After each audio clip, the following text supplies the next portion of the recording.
Let me wish you and your entire team here a happy, prosperous New Year. It's always a pleasure and joy to be discussing matters of national interest. We all do have a duty and a commitment to work to improve the quality of life of the Ghanaian. Right.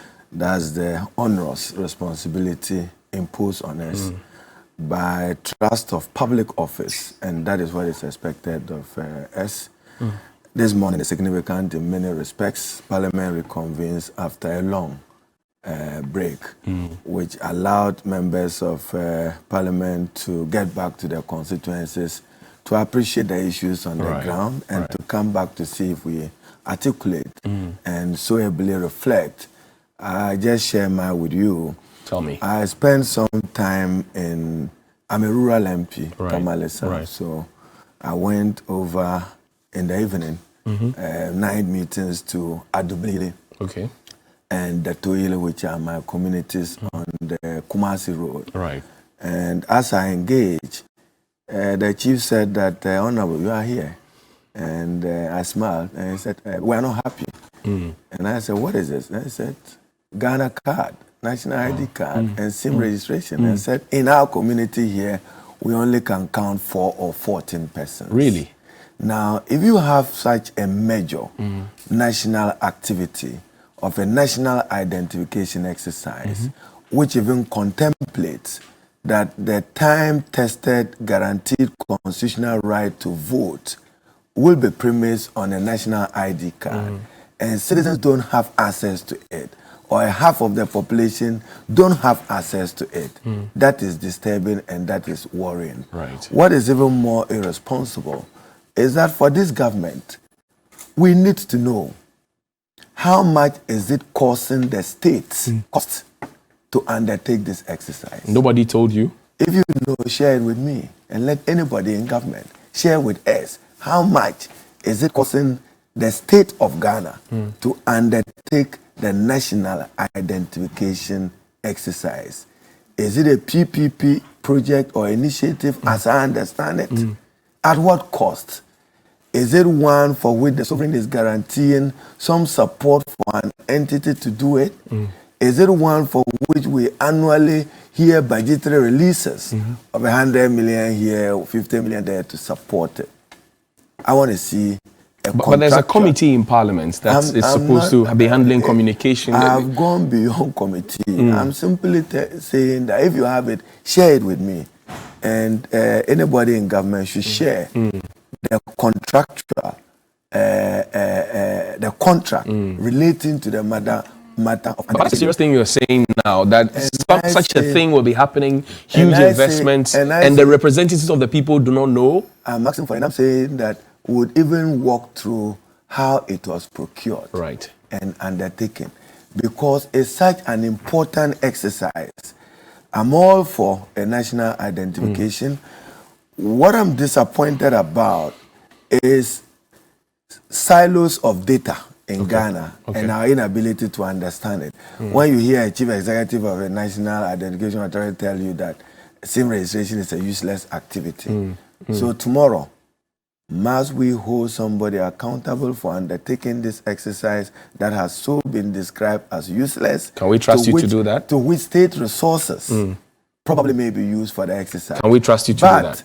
I'm raising a more technical issue. Right. It is about understanding harmonization of data and synchronization of data. National Health Insurance, you have data there. Right. SNIT, you have data there. National Communications Authority and SIMS, you have data there. DVLA, you passport, have data there. Right. Voter ID it's card. Harmony. Why you need it is to deal with matters of anonymous crime. That is why in the US, when the police apprehend you by the roadside, they can from their screen know who this offender is, last time you committed an offense, because their data is harmonized and synchronized. Why can't we do ours that way? Anyway, that's not why I'm here. I'm interested because you raised it. I know that we will get, but why has it become difficult for us to do ours that way? That is not why I'm here. Let's discuss other... How restful was your break, I want to get into your head to understand how restful, because you say you come from a rural, you're a rural MP and all of that. Was it restful? I spent much of my time in Tamale, and where I enjoy relating to my constituents, and avail myself every other weekend to quote a large Hudu as way of mobilizing. I play football, soccer, to keep fit. Right. And in order that people can have access to me to engage. What you want to hear is that I paid a lot of school fees. Every now and then, each morning. Free SHS is around. How do you pay school fees then? I say I paid a lot of school fees. A lot. Even this morning, I wake up to school fees, and I'll do it to the best of my ability. So free SHS is not a reality. Capacity of my purse. This is not senior high school students. Okay. These are basic school probably students. These were just university students. Right. But their lecturers are on strike. We need industrial peace and harmony in the country, given the state of the economy. But conditions of service are not the best for a majority of Ghanaian workers. And if university teachers are not happy, government must really engage to appreciate the issues. This is not the first time UTAC have been on strike. Right. I've worked with Fair Wages and Salaries Commission in order to deal with matters affecting UTAC. You remember the vexed issue of book and research allowance. That's right. The mob rower demonstrations. Of a research grant. Their conditions of service compared to others, and maybe other allied institutions, is not the best. But what do we do? You have been former Labour Minister. What would you have done if you were in the seat now? I would engage thoroughly with the University Council, and I would engage with the Fair Wages and Salaries Commission and the executives of UTAC. But sometimes it's not just a question of the engagement. I recall as Minister for Labour, one of the finest words of President John Dramani Mahama as he then was, that I enjoyed from him when he was giving me instructions. There was this major labor dispute, I think, judicial workers, judicial service workers. Whilst he was en route, I believe, to the United Kingdom and Norway, he would say politely to me, Harun, hold the line. Keep strong and be firm. This is what the state can do. This is what the state cannot do. And I'm sure the Minister for Labour, current, may be doing his utmost best. His nemesis or problem will be at the Ministry of Finance. NISCA. We don't have money. He's saying we are broke. When you engage in that. So I trust that there would be, I predicted last year that we are likely to get a number of industrial disputes and conflict, given the fact that COVID itself have worsened our unemployment situation.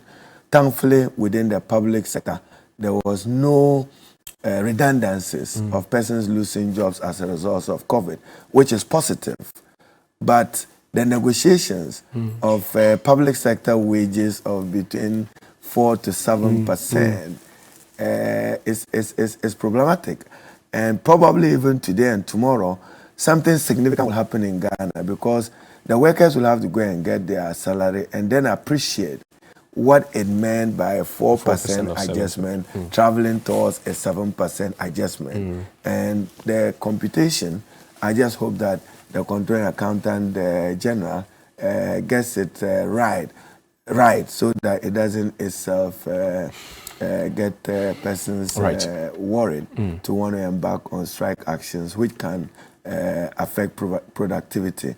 My other worry within the labor front, and many of us are all guilty of it, too much productive hours is spent on the phone, surfing and WhatsApp and social media. It's affecting productivity. That's right. And we need to take a position on that. You just can't spend... What do you propose? You just can't spend that paid hours, man hours, on your phone. You have to be contributing to the development and growth of the economy, and more importantly, making a significant contribution to productivity. And I am concerned about the amount of time that public sector workers and arguably some numbers within the private sector spend on the mobile social phone. media and the mobile phone. Well, we're live on 3FM 92.7 as well, and tune in, and also on TuneIn app and on your phone on 3news.com. The Honorable says, don't spend too much time on your phone, be productive. But I'm sure you've heard also that we've been downgraded to B- as a country. How did you receive that news? I thought I also received news by President Nana Addo Dankwa Akufo-Addo, waxing eloquence that the economy is robust and the economy is good. It means he's not even accepting the reality of a challenge. Truth is, Ghana's economy is tottering on the precipice of bankruptcy. When you have an economy where you have borrowed 450 billion to end the year, and your deficit is likely to be around 40% of GDP, you cannot describe that economy as a robust economy, particularly when you still have unaccounted arrears. Some ministries, departments, and agencies have committed. It's just that government have not been able to pay them. We need to know outstanding arrears. How much is it? Now, when you have an economy where President Nana Addo Dankwa had a fortune, even though he does not even accept it, of an economy being downgraded by who? Fitch. Good. Moody's. 2 years ago, with joy, the Minister of Finance came to Parliament and said that I have good grading from where? Fitch and right. Moody's. Right. Why is he not able to accept the simple truth today that the same persons who hailed you yesterday are dissatisfied with your performance? Said they got today, it wrong. in order that we can engage and have a national conversation on redeeming the economy, because it will affect the quality of life, it will affect employment, and it will affect lives. So I think that this posture of the president, that all is well when it is not well, that deception must cease. I mean, this arrogance of power must end somewhere. You have a country where I have a mandate. What mandate? Yes, you have a mandate to be president. Yes, you are. But to govern in accordance with law, to govern in tandem with established institutions, including parliament.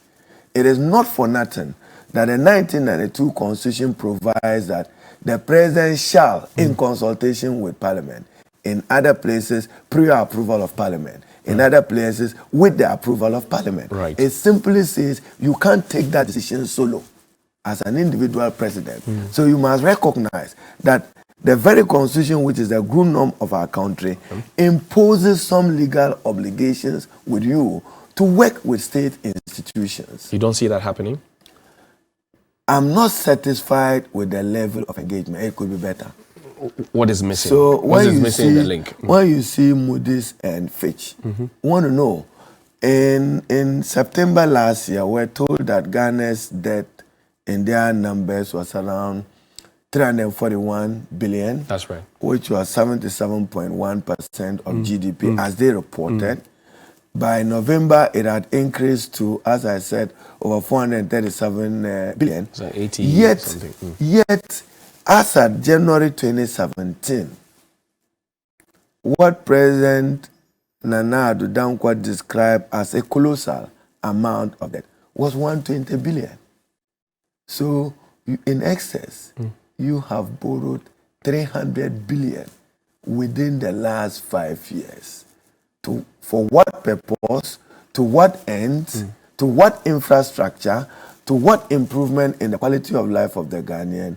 We have every legitimate right to ask questions. Free SHS, one district, one factory, one village, one dam, planting for food and jobs, interchanges. The government will rattle these and throw it at you. Ghanaians, we shouldn't even lose our sense of humor. When the Honorable Isaac Adongo says that don't borrow for kenke and fish, humorously, he's simply saying that avoid borrowing only for purpose of consumption. Borrow to invest in infrastructure, to grow the economy in order to propel economic development. I mean, when you have annual budget funding amount of the Petroleum Revenue Management Act, Act 815, provides that a certain amount is dedicated for infrastructure. That's right. From 2017 till yesterday, a significant part of ABFA is spent on free senior high school. Noble objective, great social intervention. Numbers have increased from 300,000, 400,000 to 1 million students. But are you investing in human capital or you are investing in literacy and numeracy? Because 50% of those who get to free senior high school don't climb up to the tertiary ladder. So they remain at that level. I wouldn't describe that category of field student as human quality. What are they going to compete with in the world? 2, what is the justification that I, Haruna Iddrisu, Member of Parliament, MP, Tamale South, I earn some reasonable income? You say that I shouldn't pay fees and my watchman too shouldn't pay fees. You have enriched me better than the watchman because I'll save that money. So a necessary need test was compelling. These are matters we discussed at the finance minister said it. He was thrown away. No, he didn't say it. He is the one implementing it, and he's spending money on NBFA. He started earlier. He said, let's zone it out. No. You see, political convenience is not the same thing as what is right for the people of Ghana. I mean, in engaging in this, you haven't even raised the other question. Where in the world is it that everybody who gets a grade must pass? Cut-off point. Where is the cut-off point? From JSS. You just didn't admit any person into senior high school. So the fact that it's free doesn't mean that you are just keeping your metro mass transport door open for any person to sit in within an aggregate. It does not respect quality standards within a competitive educational system.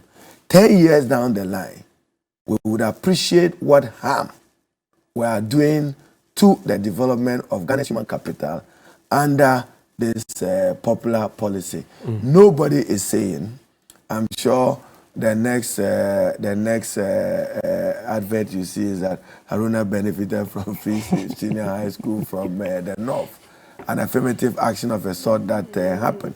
So you must appreciate all those things, but you are spending too much money on consumption, which is not justified. That's what the Honorable Adongo called the kenke and fish and people analysis. Should appreciate where he's coming from. Have you bought fuel today? Have I? Bought fuel today? Petrol?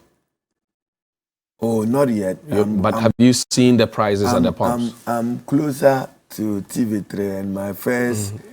but have you seen the prices at the pumps? Have you seen them going up and down? If you share with me, I'll be happy. Well, Total is 7050. Goel is doing around almost 69. Shell is doing just about 68 or so. So they are literally, somebody says they are broken the 7. So to Nana Akufo-Addo and to the MPP, have they ended the suffering of the Ghanaian people that they pledged? You say you are in a better place. Does this reduce the suffering? They have exacerbated poverty. They've exacerbated hardships. They've contributed to a reduction in the quality of life. I trust that you've monitored the Ghana Statistical Service final outcome of the population census. I'm right to say that there is an increase in the unemployment population of our country, given what the Statistical Service have turned out.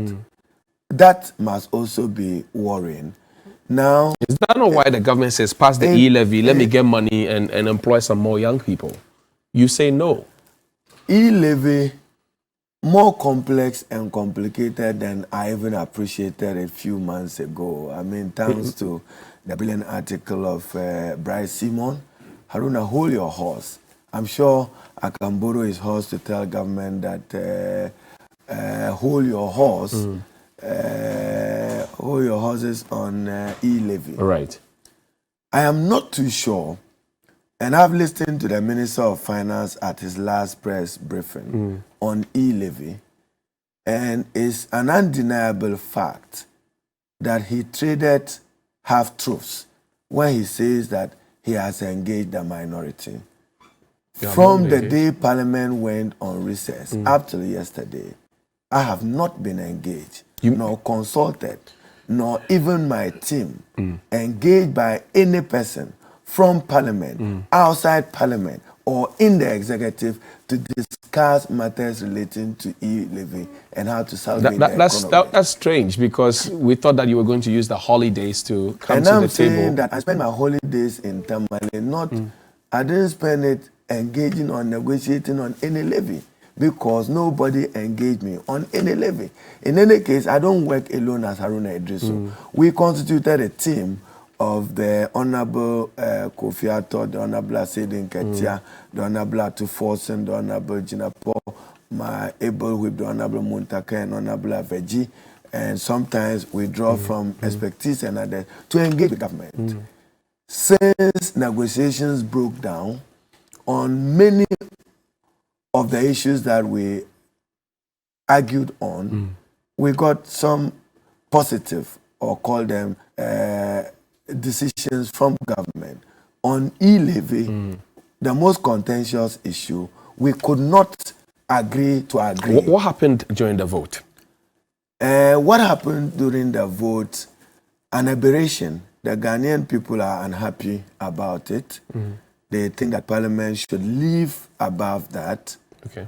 We will endeavor to do that. And today, as Parliament reconvenes, we will work to ensure that there is sanity and there is decency and there is decorum in the conduct of business. Parliament remains a forum where right and wrong is debated, and right must prevail, not partisanship. When we debate the right and wrongs, let right prevail. The Ghanaian people have expressed a disquiet or dissatisfaction on the initiative called E-Levy. How I wish when the Minister of Finance said that he has consulted Ghanaian people and they have no problem with E-Levy, to paraphrase his words, and that accountability. How I wish he subjected E-Levy to a referendum. Then the Ghanaian people will vote and will know where they stand and will be guided.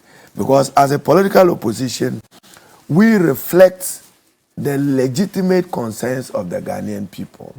And I'm saying E-Levy is complex. It is not even just a momo tax.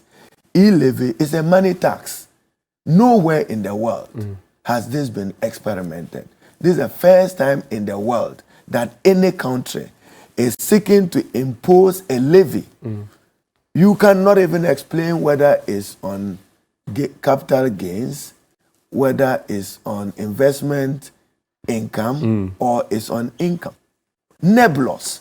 When you say you are imposing a levy, on what? On a customer. Because I have money and I put money in my wallet. I have decided that instead of going to the bank, I'll open an account with a mobile entity. You want to tax that. That's what they are seeking to do. And worst of all, at 1.75%, which is created jobs of over 441,000 by Bank of Ghana data on agents involved in it. Now, I'm not even sure that Minister Ken Ofori-Atta and President Nana Addo Dankwa appreciates and conceptualize the levy well. There are major stakeholders. You have the agents, you have the merchants, you have the fintech institutions. They have not been thoroughly consulted as stakeholders. So imagine, and the Ghanaian people must appreciate what the NDC minority did in Parliament. Government was seeking to suspend the standing orders. Read Article 106 of the Constitution very well and tie it with Article 108 and 109. It is not for nothing that the Constitution says that before a bill is introduced in Parliament, gazette it.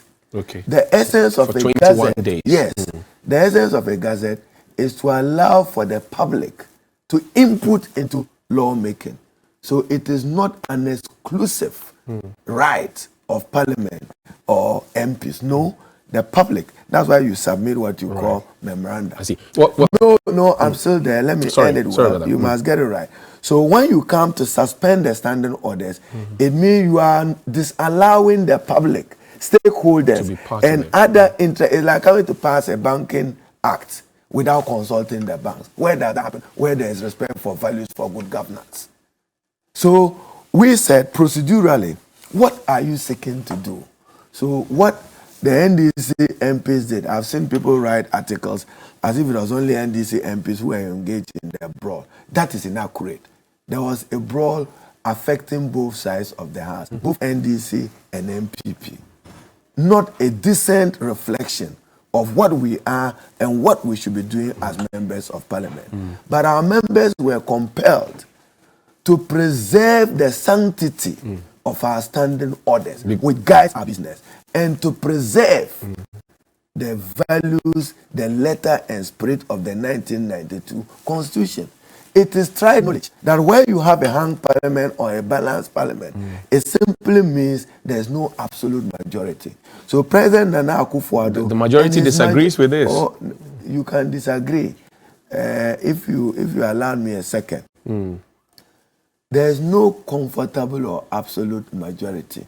137, 137. If your arithmetic is right, it's a balanced number of 137. But MP Formula says he will do business with the MPP. Doing business in civilized jurisdictions where you have learned your democracy from. How long is your democracy? 1993. And you think you are better than United Kingdom and the United States. In the United Kingdom, the speaker has no vote, the deputy speaker has no vote, and their votes are discounted.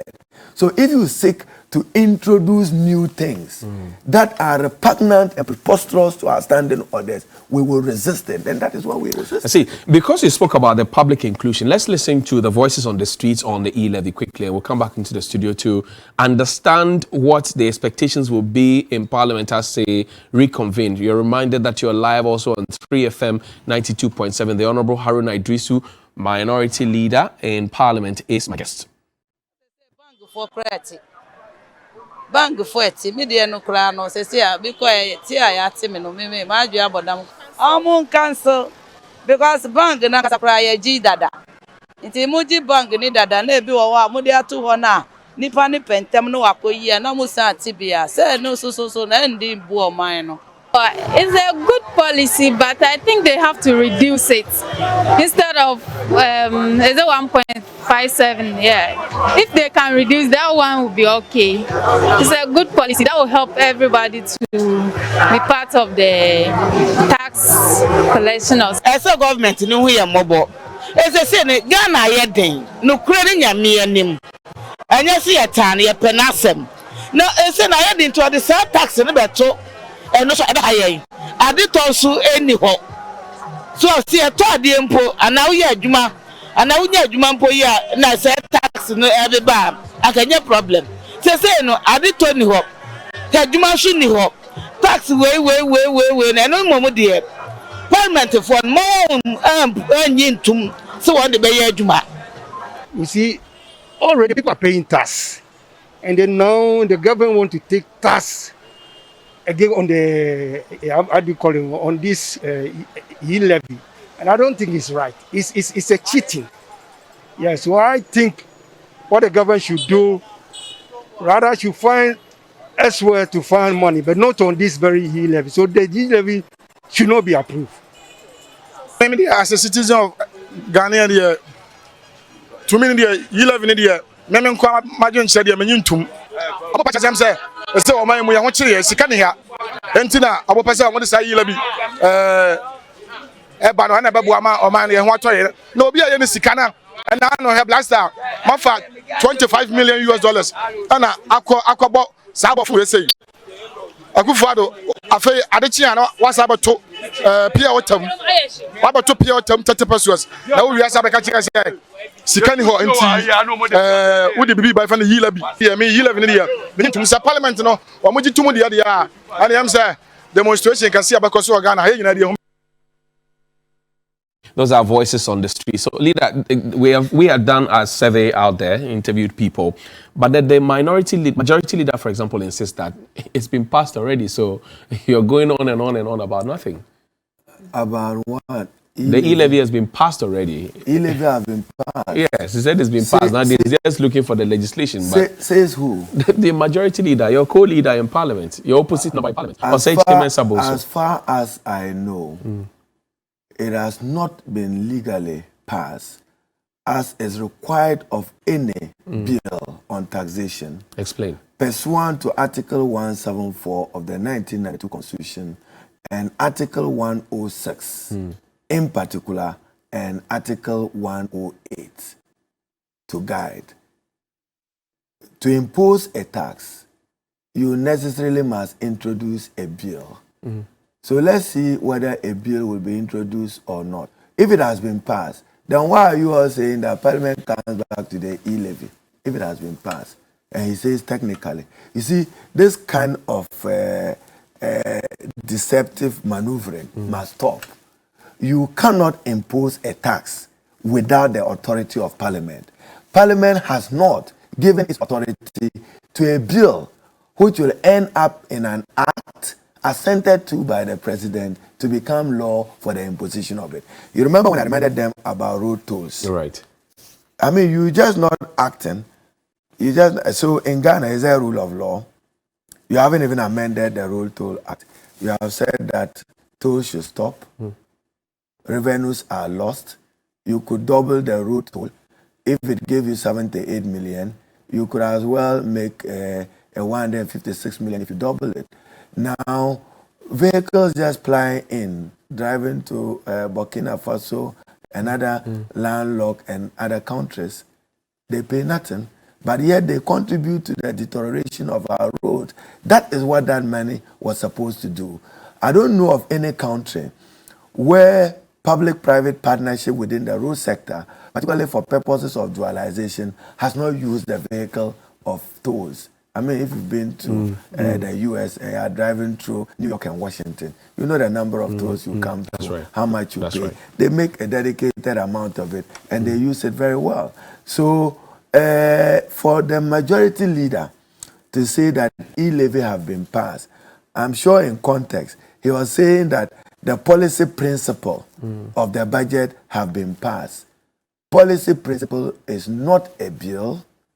Policy principle is not law, and policy principle, even in the course of the debate, the minority means no words.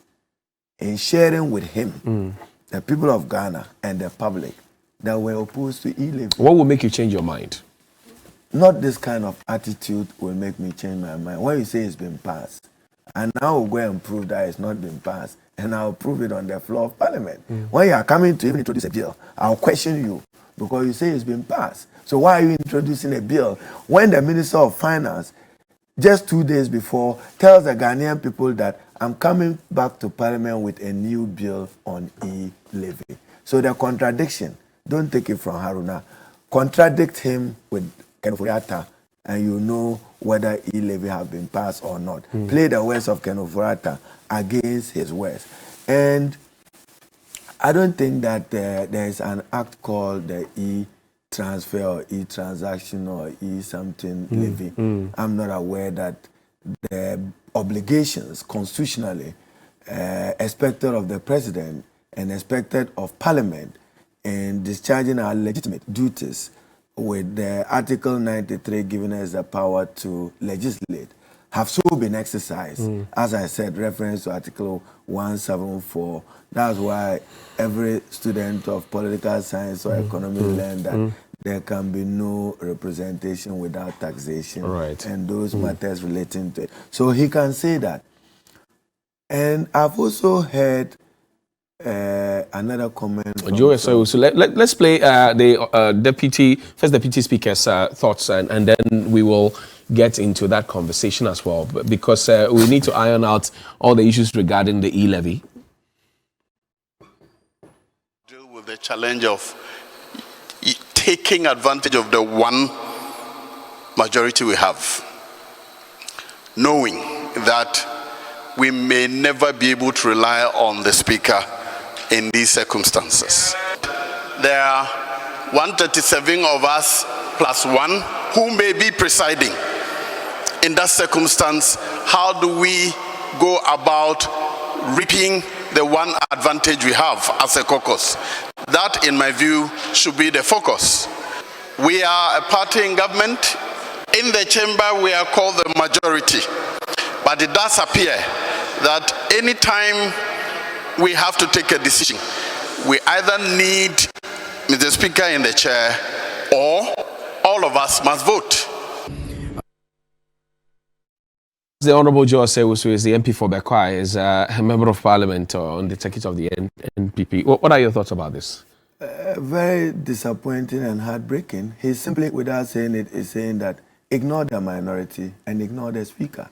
You simply can't govern that way. In a parliament where you have 137, even plus one. Now, I will demonstrate this on the floor of Parliament this week. I'll force them to a vote and force them to bring in their numbers. So what the Honourable Joe Wise, First Deputy Speaker, have done is to say that on every matter, we will count on our 137 plus one. Right. We don't need consultation. We don't need consensus. We have accepted the challenge and we'll live up to the challenge. That will be my response. They say you're making the work difficult. You're making the work of government difficult. Accepted the you're booking spokes in their wheel. Which spokes? There's been matters which has been approved on the floor of Parliament, including loans, by consensus, when they didn't have the numbers, when they didn't have 137. So you see, this attitude of an irrelevant minority could only be comforting in the 7th and probably C4 5th Parliament, not the 8th Parliament. This is not workable. This will not work for them. And I say, we will live up to the challenge. What he ought to be addressing is whether or not, even when he read Article 104 of the 1992 Constitution very well, read Article 102 very well, whether a speaker has original vote and a custom vote. He said he will vote. And I said, in the United Kingdom, now go and listen to where he said he will vote and play him just a minute before I will vote. When they were doing the voice vote, did you hear him shout? Go back. He didn't vote. Then, now I'll vote by substitution. I'll vote, and then second deputy will come. Read Article 97 well of the Constitution again. Now, the second deputy speaker is only doing business with them. He's not part of them. Other than that, if he wants to be MPP, he must resign his office. They have an election, and he walks in as an MPP. But this was somebody they declared that they would never work with him. President Akufo-Addo said so when he was in Formina. So I'm surprised that he has, with some magnanimity and respect, even engaged them. But don't come with the posture as if this is a parliament where you had 106 and 169. No, this is not. So the Honourable First Deputy comment reflects a parliament which has gone to sleep. A parliament which does not exist. Not this parliament. You have ministers. Some will be in their offices. Some will travel to conferences. Some may be abroad. With my 137, parliament is not going to sit. Maybe let me explain. The Constitution uses the word the majority of members present and voting. Okay. Not majority of members as you contemplate them in your head. When business is conducted, majority of members... Those who are in the chamber absolutely, and voting. Okay. I say in the next few days, tomorrow, there will be a motion. I will force them to vote and let them appreciate what it means when you dare a majority which has the last time Joe Owusu had wanted to vote, he was leaving the seat for MP Formina to take it, and that was where the brawl happened. We are saying that is wrong constitutionally, and that's repugnant to our standing He says he's representing the people of Bekwai. No. Once he is presiding, That's why I referred you to the Constitution. The Speaker shall have no original nor custom vote. In plain words, in the 1992 Constitution, he's not the first Deputy Speaker of the Parliament of Ghana. I wish you had played the voice of Freddie Blay when they met in Nkoko, because he's been a Deputy Speaker. Right. He understands the dynamics and the workings of Parliament reasonably well. I respect some of the views he shared. Yesterday, the Speaker shared with me some comments which were made by the Minister for National Security, the Honorable Kandapa, at the opening of the Commonwealth Parliamentary Association meeting. And in the Speaker's words, it was refreshing and positive and encouraging to hear Honorable Kandapa. What did he say? I'm yet to go into the full text, detail, right. But I'm not sure it reflected that we are a government in power, we have a mandate. What mandate? You have a presidential mandate, yes.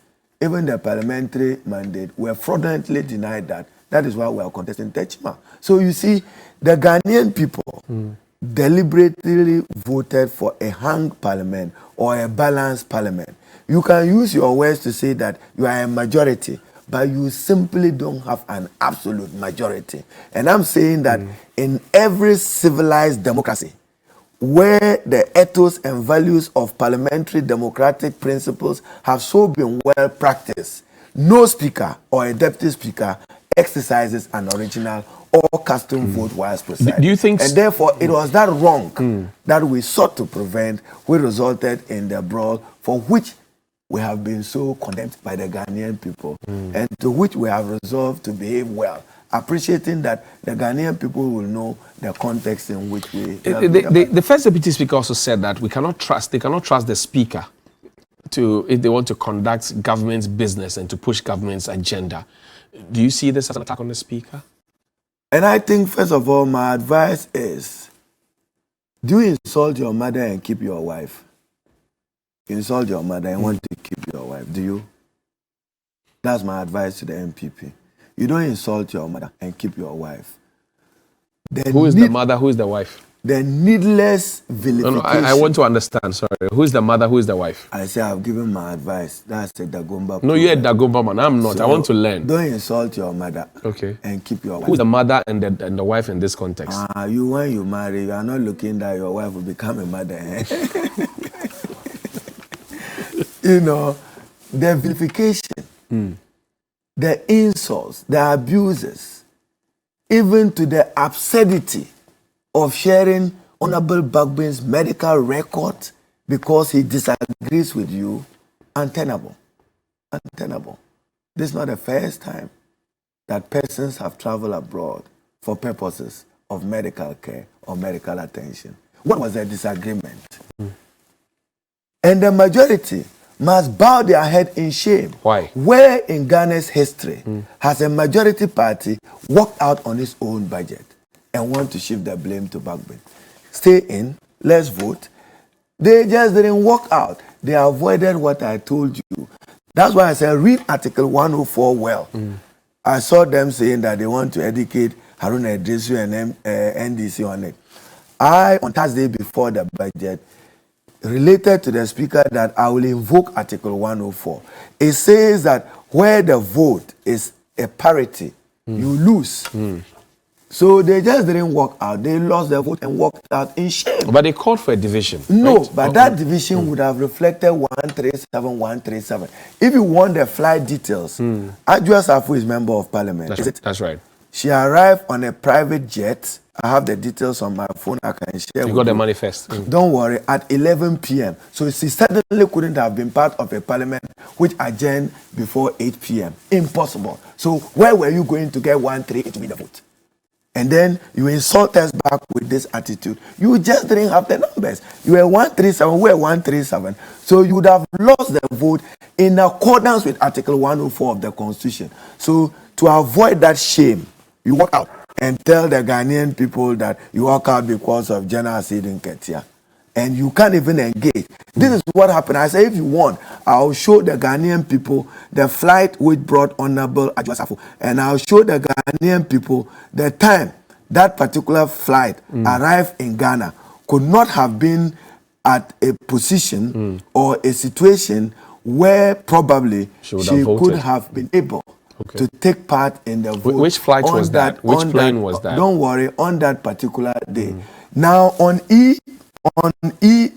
E-Levy, get the context, got the context right. Okay.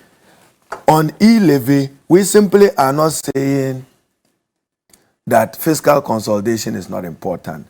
As I said, I got a brilliant critique of my position when I made some suggestions relative to E-Levy. But simply, government must engage the stakeholders. There must be a cap. And I hope that you give me time to be able to explain this. When you hear Ken Ofori-Atta, the Minister of Finance, at his last press conference, I'm quoting him, this is what he said, that the telecos have agreed to reduce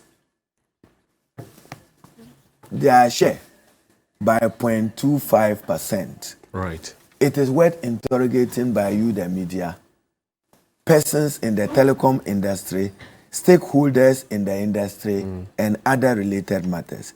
Now, first of all, you don't believe that the telcos have had a gentleman's agreement with the finance minister? That this is why I'm pleading with you to give me time. I want to share.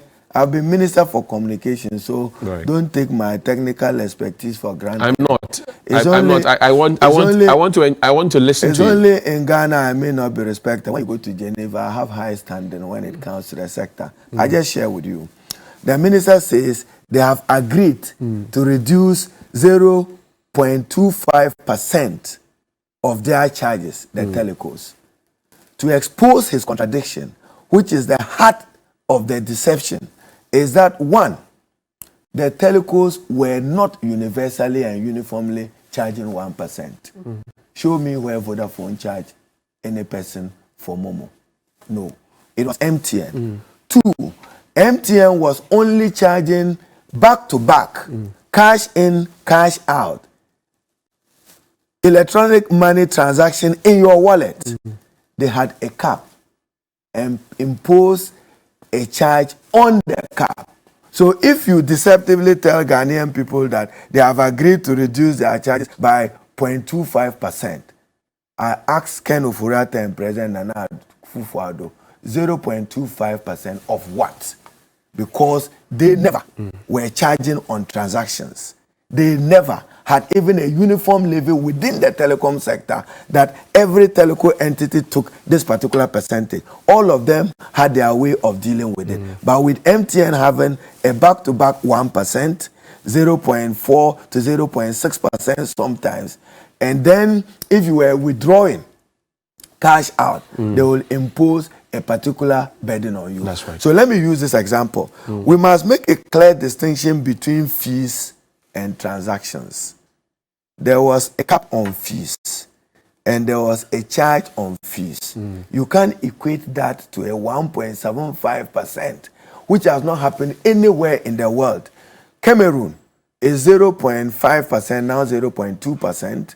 Other countries in East Africa, including Kenya, Tanzania, Uganda, is hovering around that on fees. I've heard an MPP member of parliament say again that President John Dramani Mahama and the NDC charged 17.5%. I asked him to 17.5% VAT on what? On what? This is a plane which brought Iddrisu. Okay, you ought to hold it steady for me. Give it to your. Okay, you have to share with me so that. Okay, you hold it so that this camera can pick it. We'll give it a time. So certainly they just ran away from. They just ran away from. So Percy, you would have to capture this for me. So this is the honourable minority leader saying that. Oh, sorry. You have to my open phone it. Is a complicated one. Sorry, forgive me. It's a big man's phone, so It's a big man's phone, usually. So okay, you may have to hold it then so that Ima can capture it for us. Hold so it steady and show it to the camera. You stay out of trouble. No, I'm not staying out of trouble because Percy is not ready. That's why I'm asking for Ima to hold it for you. Percy, you're ready. Okay, so let me have it then. She came in this private jet around 11 p.m. that day. Okay. So she couldn't have been part of that parliament. Okay, do we have it now?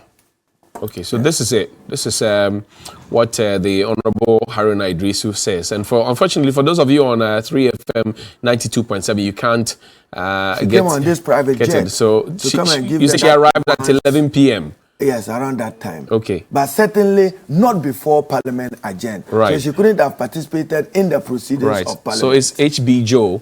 That's the plane. Yes. This is what the minority leader says. Yes. Okay. So we're 137, 137. So within the meaning of Article 104, it was a defeat. So you don't come with the posture that I have the numbers. What numbers? It is not numbers sitting outside.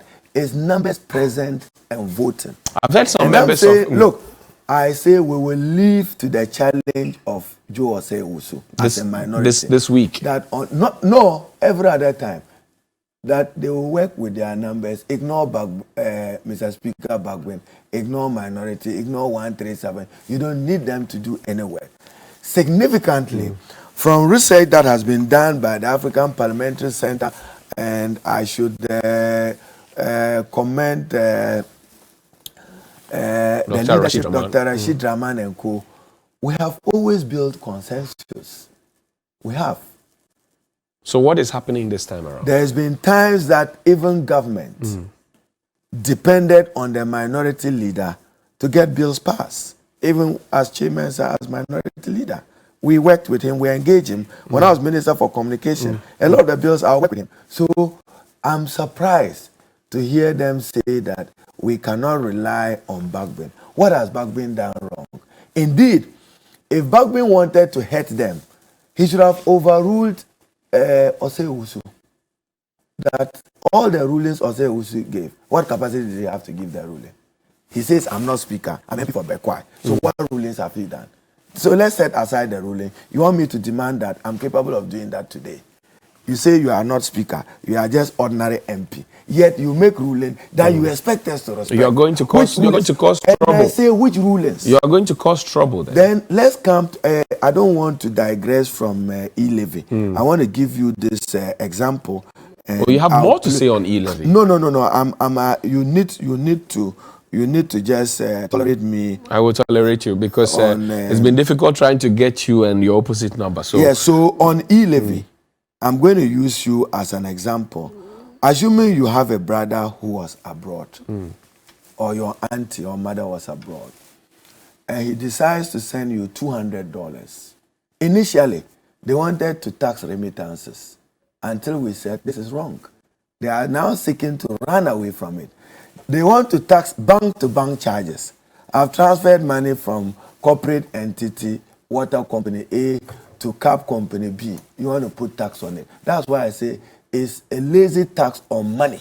It has not happened anywhere in the world. Show me best practice where this tax. Somebody says you are only doing this because your grassroots are putting pressure on you, and that you could have passed it anyway. Because if you look at the entirety of the 2022 budget, you have passed about 98 billion. Can I make a point? So I gave you the example of $200. What does it work up to? Bawumia's exchange, that Dr. Bawumia exchange rate at 6 cities, not 4 cities. He inherited 4.2 exchange rate. Now it's 6. So $200 will give you 1,200 and something, right? Yeah. So use yourself as an example. You get 1,200.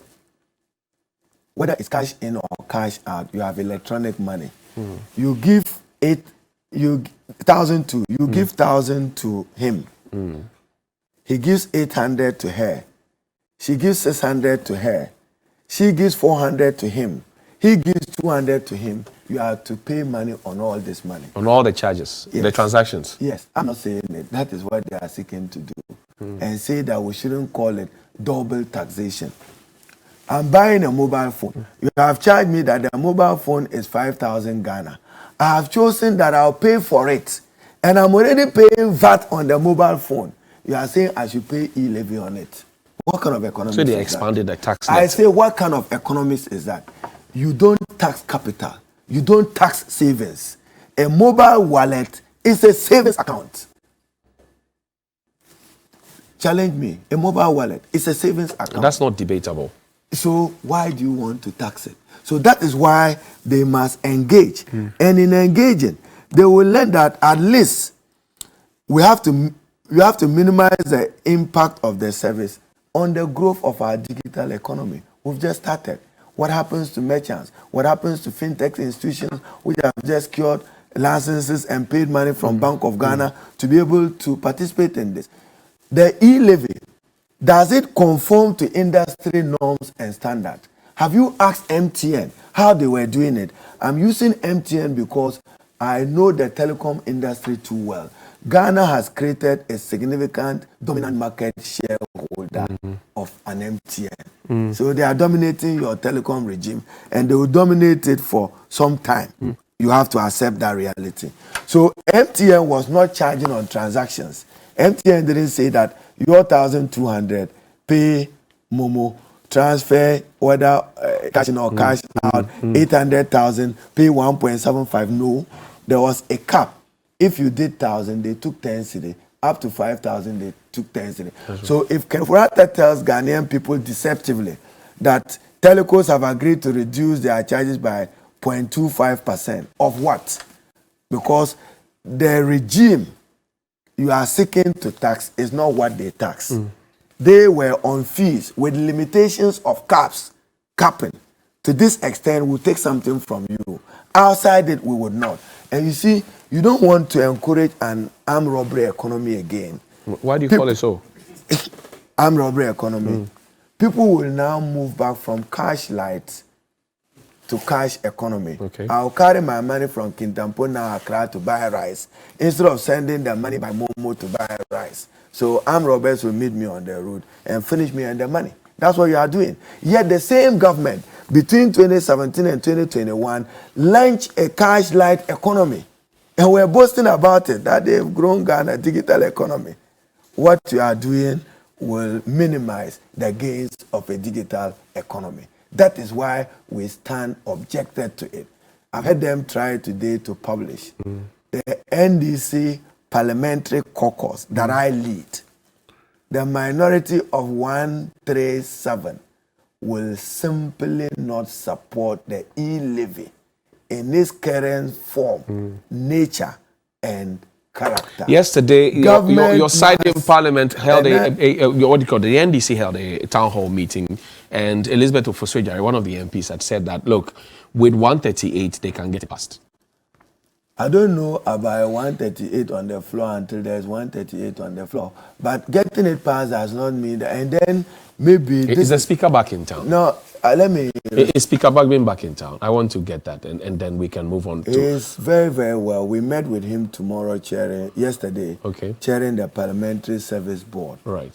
You see, to President Akufo-Addo and to the majority leader and the MPP, you don't secure nor procure cooperation through bullying, intimidation, coercion, or vilification or insult. You don't. Explain. I won't explain. Do you think that some of your members are being persecuted because you are against the E-Levy? I won't comment on persons standing before the law. What I simply will say that President Akufo-Addo must uphold the rule of law in its entirety. So comment on persecution, prosecution, as a student of good governance, I won't go into it. But when you are prosecuting people for procurement offenses, that in your own face, your Minister for Health committed a procurement offense on Sputnik, nothing has happened. President Akufo-Addo, he has lost the wits and guts with which the Ghanaian people impose their trust on him. Common reshuffle. He can't do reshuffle. But that is his prerogative. That's his right. It's his reserve. Has he done it? Reshuffle. You see, you don't make ministers comfortable. Common reshuffle. You see, you must always bring new impetus to government and challenge persons in government to help you achieve your overarching goal. Reshuffle. He's comfortable with the ministers he has. Okay, they are achieving for him what he wants to be achieved. Yeah, perhaps, right? They've achieved a debt of 400 billion for him between 2017 and yesterday. They've achieved a fiscal deficit of between 9 to 14%. They've suspended Fiscal Responsibility Act. They are achieving. Now let me take you to the Dr. Bawumia economists. When the fundamentals are weak, the exchange rate will expose you. Yes. Mr. Kwame Pianim says Dr. Bawumia's own expose has exposed him. No. And I will choose just one fundamental. Which is? Choose it for me. Depreciation of the cedi.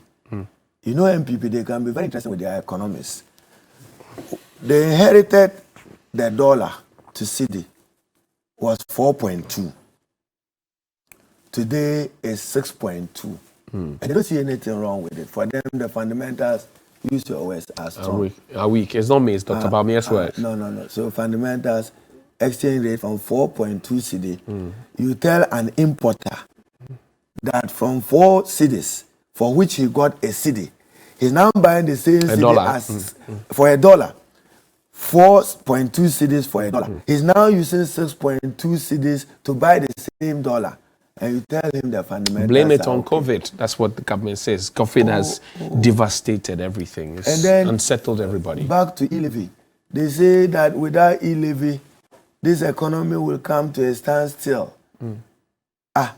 World Bank, IMF, gave you $1 billion at the Dr. Bawumia exchange rate. How much is that? My math is not good, so 6.1 at the IMF. Billion, right. They give that another 1 billion. Corruption alone, we are told, Auditor General account, you quoted my Honorable MP for Techima, 12 billion is lost. So what is the fuss about 6.9 billion? And when Auditor General says that misappropriation, embezzlement, fraud accounts for 12 billion, for which you do nothing. The government has admitted that, yes, they have to mobilize funds, but they also have to look at the judicious utilization of funds, which they have come to agree with you. But initially when we said there should be expenditure prudence, they didn't appreciate it. You either up your revenue or you cut down profligate expenditure. You don't cut down profligate expenditure when you tell Ghanaians that you want the comfort of having an aeroplane traveling abroad. But you approve it from Parliament, and somebody will say. You don't do that. Go and check what we approve. And you are talking about Speaker Bagbin. He's back. Right. He is good. So if you want issues to about the security, issues about the security, issues about speakers, issues about speakers, not security. Person to person, not transaction. Speaker is entitled to security. And you see what marvels me about the MPP. Let President Nana Akufo-Addo be reminded today that he's not leader of the MPP again. He is president of the Republic of Ghana, head of state, Republic of Ghana. The resources of this country are not at his behest. That you even tell Bagbin that he won't travel on Air Force. Is that somebody's personal property or party property? You president, you travel on a presidential jet because you are president. Bagbin is Speaker of Parliament, recognized under Article 93 to 94, 95, in particular of the 1992 Constitution, as a key officer of state of the Republic of Ghana. Nobody should say anywhere that he's doing him a favor of he benefiting from those resources to which you have used. What entitles Nana Akufo-Addo as president to anything entitles the speaker to the same thing by the laws of Ghana and by the Constitution of Ghana. I'm president, I'm speaker, I'm chief justice. Constitution. Go to Article 144, you find the chief justice there. Go to 95, you find the speaker there. Go to 57 and 58, you find the president there. Go to Article 71. It's not for nothing that Article 71 says that president, speaker, MPs I heard somebody use it. Maybe today you should come and learn a little law. You just them generis. That's when you use you just them generis. Present. Order of hierarchy. Right. So you just them generis. But being only fits in to that constitutional as number 3. You just them generis. It can be Sombo 3, it can be Sombo 5. What I know is that he is deserving of it. Now, I don't see the parliamentary correspondent, sorry about that, says that the E-Levy is not on the other paper this morning.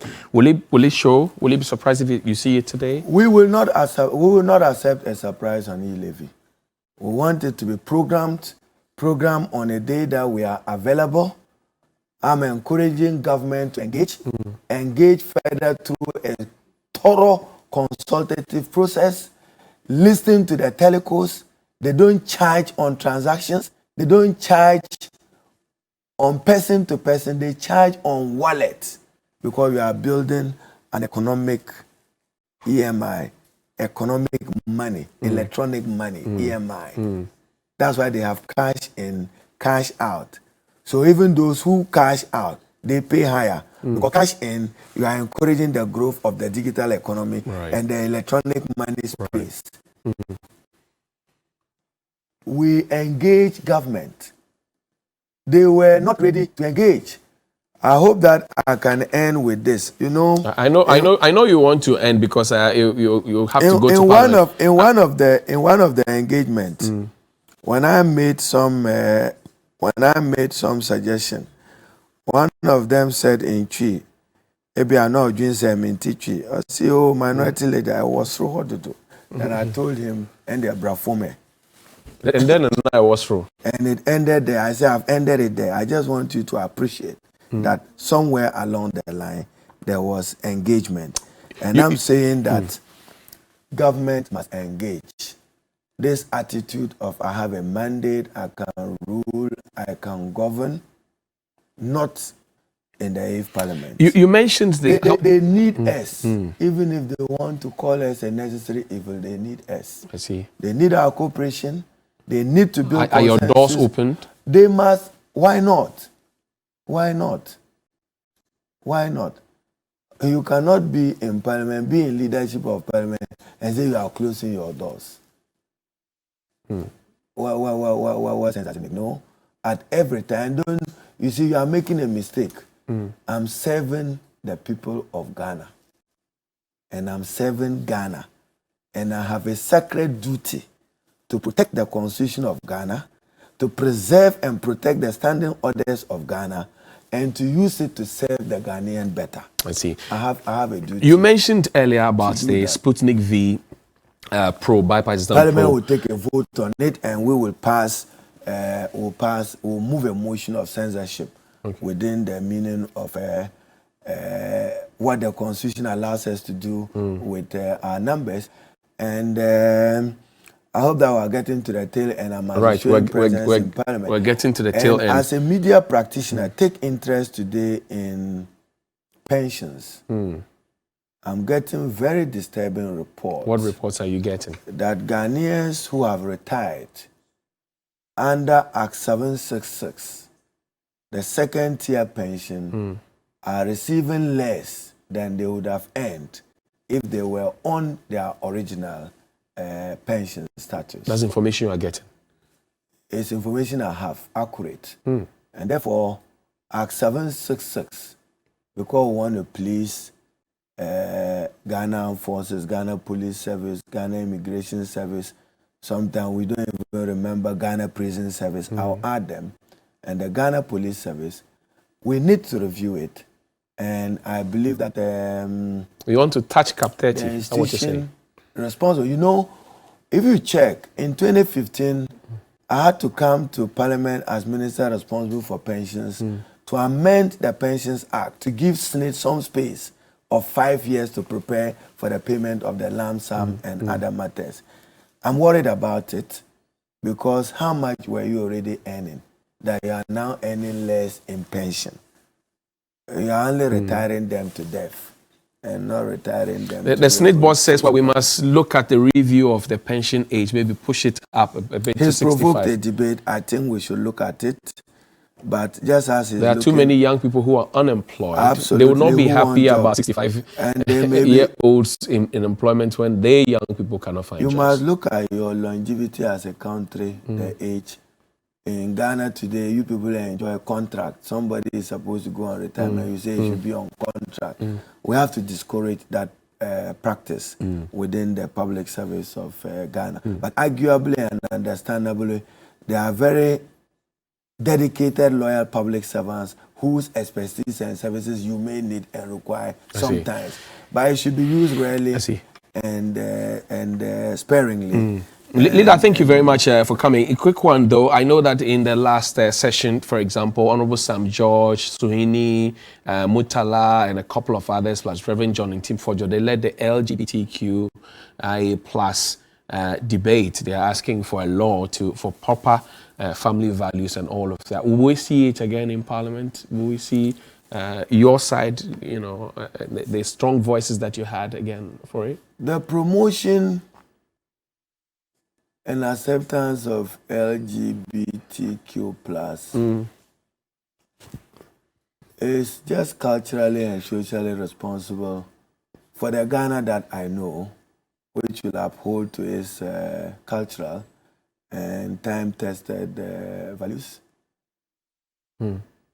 You don't want a situation tomorrow when you are leaving TV3, you are free to walk to a lady's bathroom and say you are transgender, and the lady walks to your bathroom as transgender. So we leave it there. Thank you very much. Thank you very much. The Honorable Haruna Iddrisu is the minority leader in Parliament, and also he is the member of Parliament for the Tamale South constituency. He's been magnanimous enough to share more than 1 hour of his time for us. Tilapia has something special for you.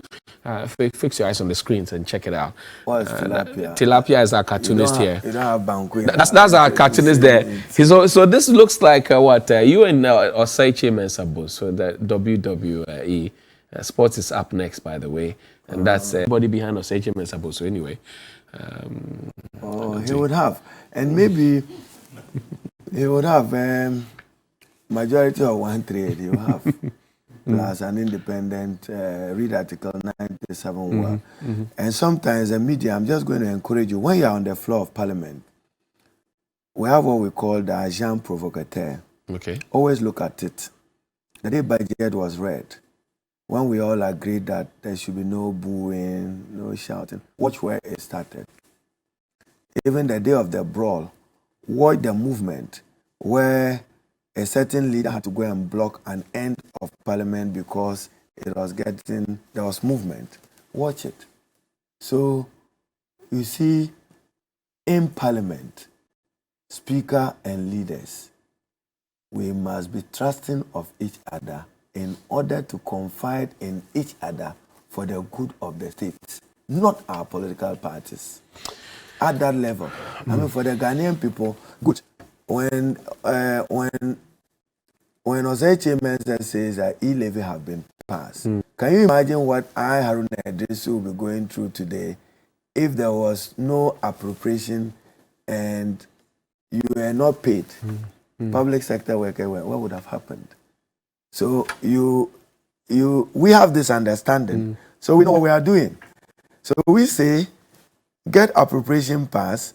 We disagree with you on E-Levy. We won't support you. And you say it has been passed already. Then don't walk back to Parliament today with E-Levy. See, we'll keep our eyes and ears in Parliament. But thank you very much indeed, Leader, for coming. Grateful.